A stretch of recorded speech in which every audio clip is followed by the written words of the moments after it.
45. அப்படின்னா உங்களுக்கு மார்ச் 20 நடவு நட்டது, ஏப்ரல் 20, இதில் ஒரு 15, 45 நாள் நடவுங்க. 45ஆவது நாள் நடவு உங்களுக்கு இந்த அளவுக்கு இருக்குது.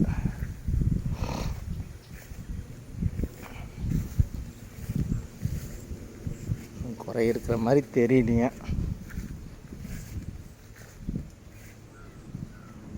எந்த அளவுக்கு விளையும் என்னங்கிறத நம்ம பார்ப்போம்.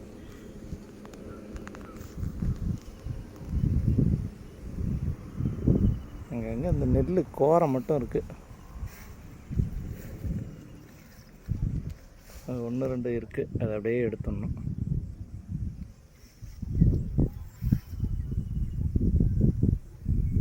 கம்மம்பில் இருக்குது.